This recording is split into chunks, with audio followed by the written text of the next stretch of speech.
The Goblin's been swinging a hot bat of late, 7 for his last 15. Here's the 2-1. Deep to left.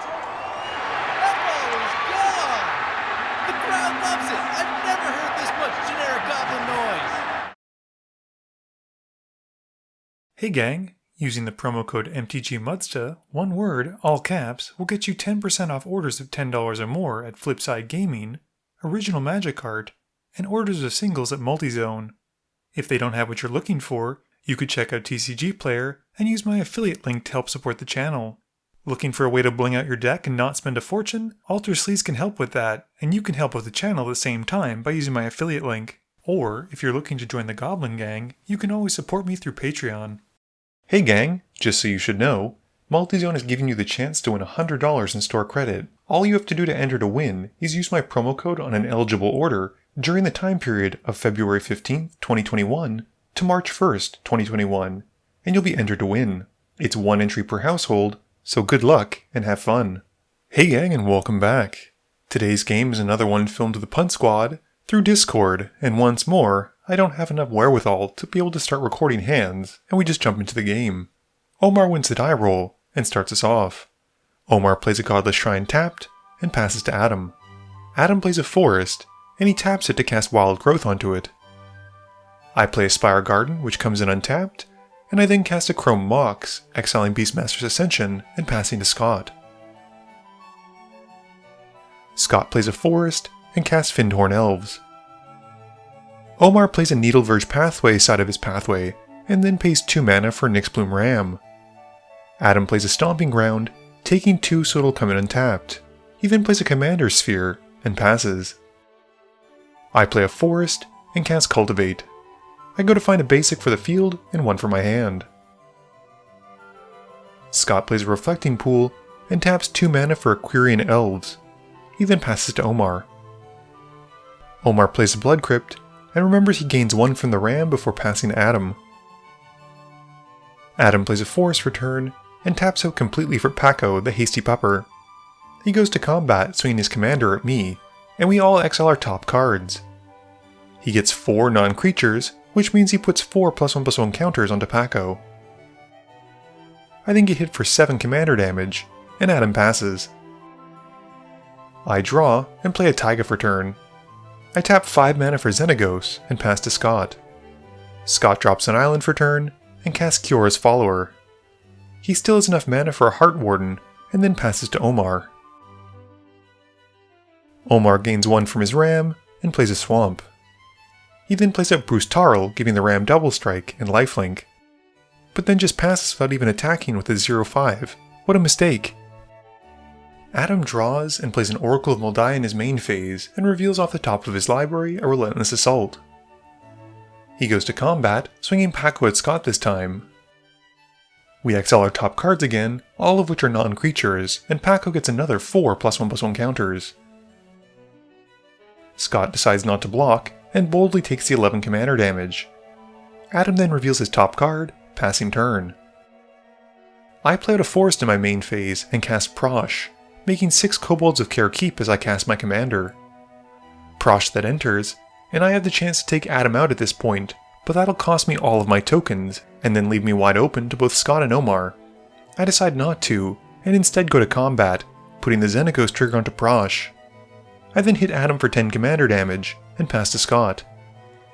Scott plays a Polluted Delta, taking 1 from the fetch land, and goes to find a tropical island. He then taps his lands and mana dorks for 8 mana, and he casts his commander, Maelstrom Wanderer. In response to the Cascade triggers going on the stack, Adam taps his Commander's Sphere for 1 red, and counters the commander with a Pyroblast. Scott still gets to Cascade at least, hitting Tooth and Nail, and resolves the spell. He picks the mode to find 2 creature cards from his library to put to hand, and we see an Allosaurus Shepherd and a Craterhoof Behemoth go to his hand. He then does his second Cascade, flipping into Survival of the Fittest. With nothing else, Scott passes to Omar. Omar draws and plays a Bright Climb Pathway, going to combat. I remember to add his life from the Ram at this point, and Bruce Tarl goes at Scott. And with Bruce Tarl's on attack trigger, Omar puts it on Bruce Tarl himself. This has Scott taking a total of 6 damage, with Omar gaining 6 life. In his second main phase, Omar then plays out Licia, and then 2 1-drops, a Phyrexian Reclamation, followed by a Children of Corliss. He then activates Licia's ability, paying the life to put some counters onto his commander, kind of like Pako, and passes to Adam while looking for a die. Adam casts a Mystical Tutor on his upkeep, and eyes up his Temur Battle Rage. He decides against it, putting on top Cyclonic Rift instead, and draws it for turn. He then reveals a Faithless Looting off the top, and cracks his sphere to draw a card. He reveals his top card, and then goes to combat.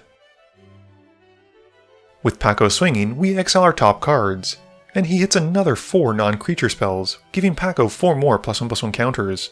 Omar then jumps for the children, the humanity. Adam then casts a Faithless Looting in his second main phase, drawing 2 and discarding 2. He plays the Wooded Foothills off the top of his library, and then takes 1 as he sacrifices it.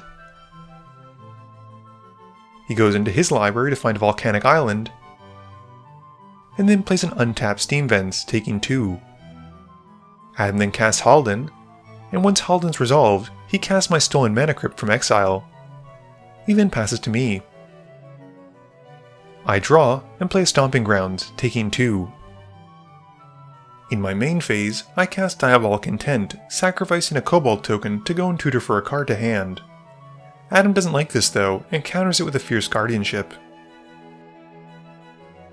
I then move to combat, swinging Prossh at Adam, and before moving to blocks, he bounces my commander back to my hand with the Cyclonic Rift that we'd seen earlier.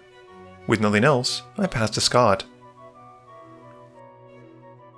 Scott untaps and draws. He plays a Breeding Pool untapped, taking 2, and then drops an Allosaurus Shepherd. He then casts a Voyaging Satyr, followed by a Draga Tree Speaker. Once the Tree Speaker is resolved, he levels it up a few times and passes it to Omar. Omar draws and plays an Orzhov Basilica tapped, floating a black as he bounces a swamp back to his hand. He uses the floating mana to help return to hand Children of Corliss using the Phyrexian Reclamation and loses 2 life. He then recasts the children. Moving to combat, and Bruce Tarl at Adam, and Licia goes at Scott. Bruce Tarl trigger goes onto Licia, and responding to this, Omar loses another 5 life to activate Licia's ability, putting 3 more counters onto her.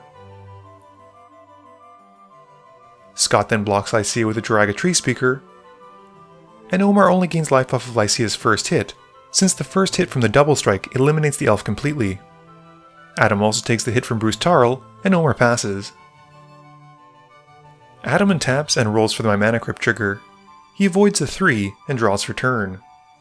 He plays a City of Brass off the top and reveals a Wheel of Fortune. Moving to combat, he sends Pako at Omar and the Oracle at me. We all exile our top cards to Pako's trigger, who only gains 3 +1/+1 counters this time.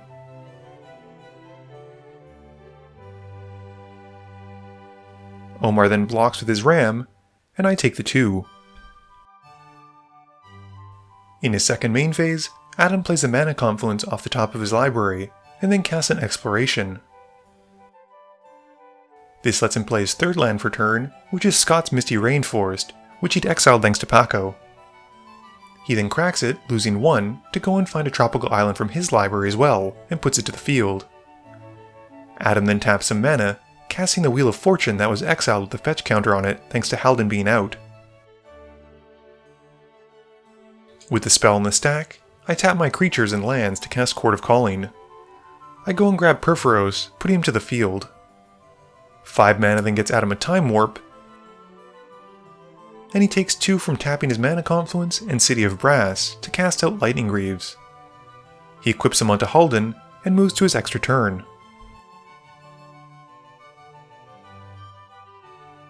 Adam rolls for the Mana Crypt trigger, failing and losing 3.